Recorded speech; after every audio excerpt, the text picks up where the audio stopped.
નમસ્કાર ખેડૂત મિત્રો, આપ સૌનું સ્વાગત છે ખેડૂત વેધર અપડેટ 24માં.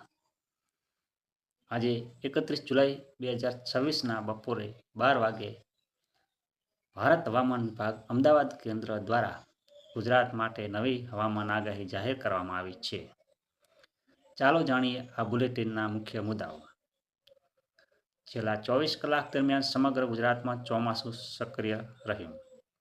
દક્ષિણ ગુજરાતના મોટાભાગના વિસ્તારોમાં વરસાદ નોંધાયો, જ્યારે ઉત્તર ગુજરાતમાં પણ અનેક સ્થળોએ વરસાદ પડ્યો છે.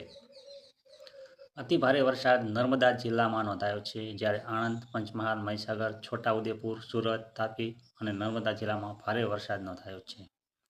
હવે વાત કરીએ હાલની હવામાન સિસ્ટમની, તો ગઈકાલે છત્તીસગઢ અને તેની આસપાસ આવેલું ડીપ ડિપ્રેશન હવે નબળું પડીને સામાન્ય ડિપ્રેશનમાં ફેરવાઈ ગયું છે. આ સિસ્ટમ પશ્ચિમ-ઉત્તર પશ્ચિમ દિશામાં આગળ વધી રહી છે અને આગામી 24 કલાકમાં વધુ નબળી પડીને લો પ્રેશર વિસ્તારમાં બદલાય તેવી શક્યતા છે. આ ઉપરાંત દક્ષિણ ગુજરાત ઉપર ઈસ્ટ વેસ્ટ શિયર ઝોન સક્રિય છે. દક્ષિણ ગુજરાતથી ઉત્તર કેરળ સુધી ઓફશોર ટ્રફ પણ સક્રિય છે.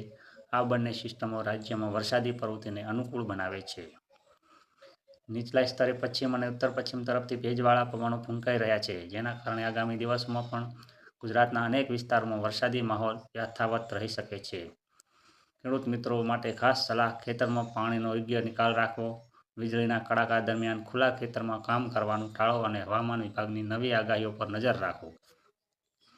આવી જ વિશ્વસનીય અને સમયસર હવામાન માહિતી માટે અમારી ચેનલ ખેડૂત વેધર અપડેટ 24ને સબસ્ક્રાઇબ કરો, વિડીયોને લાઇક કરો અને ખેડૂત મિત્રો સાથે જરૂર શેર કરો. ધન્યવાદ. જય હિન્દ, જય જવાન.